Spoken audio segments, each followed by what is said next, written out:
जैसा कि हमने बताया था कि डायरेक्ट और इनडायरेक्ट नरेशन में तुम लोगों को 3 तरह के सेंटेंस पढ़ना है।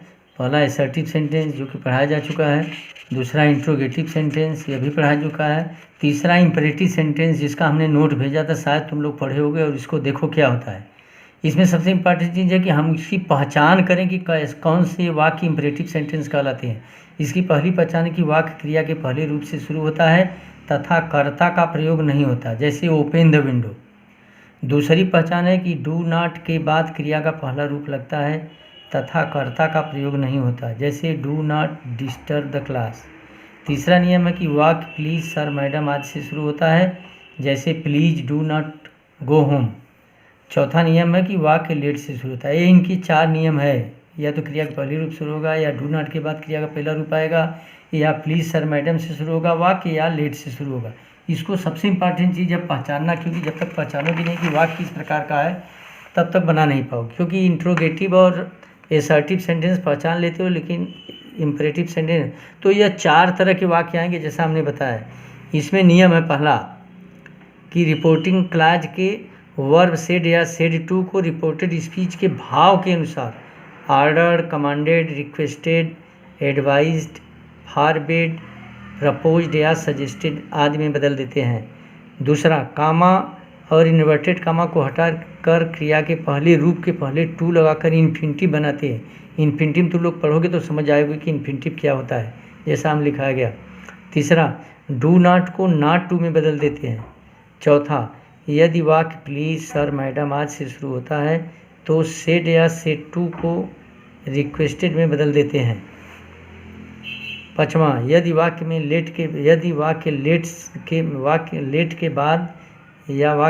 के बाद मी या थर्ड पर्सन का कोई ऑब्जेक्ट आए तो सेड या सेड टू को रिक्वेस्टेड में बदल देते हैं तथा कामा और इन्वर्टेड कामा को हटाकर लेट के पहले टू लगाकर इन्फिनिटिव बना लेते हैं।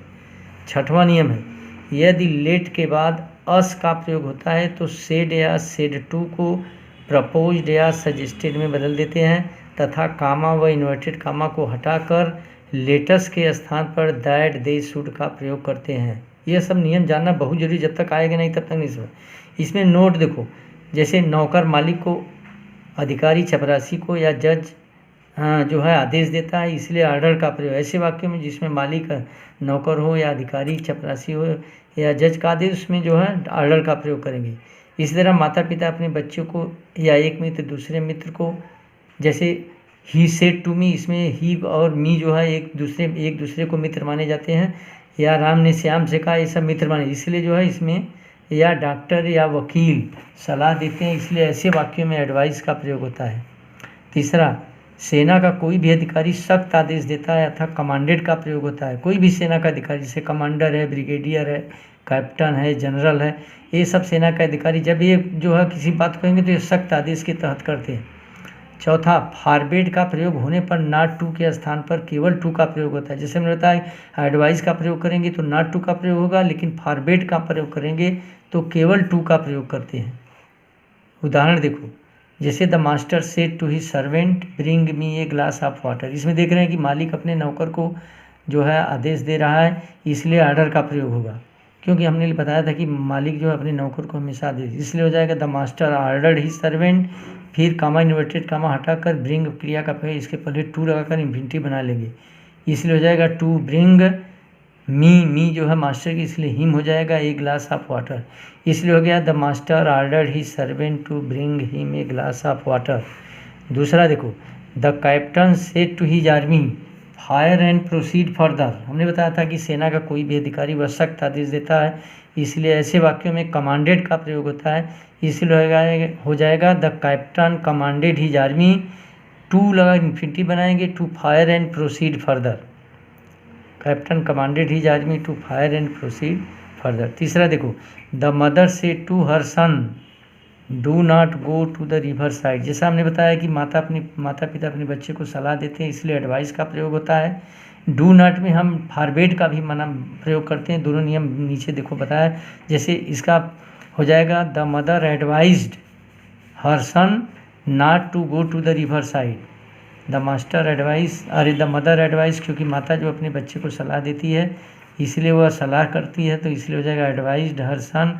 डू नॉट के स्थान पर नॉट टू का प्रयोग होगा, not to go to the. यदि हम फॉरवेड का प्रयोग करते हैं तो इसका हो जाएगा the mother forbade her son to go to the river, not to के स्थान पर केवल टू, क्योंकि इसका अर्थ होगा कि माता ने अपने बच्चे को नदी के किनारे जाने से मना किया, नदी के किनारे जाने से मना किया, न जाने से मना नहीं होगा बल्कि जाने, इसलिए केवल टू का प्रयोग होगा।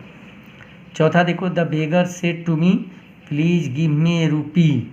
इसमें जो है प्लीज़ या सर मैडम है तो रिक्वेस्टेड का प्रयोग है, प्लीज़ सर मैडम को हटा दिया जाता है और सेड या सेड टू के स्थान पर रिक्वेस्टेड का प्रयोग है, इसलिए हो जाएगा the beggar requested me to give him.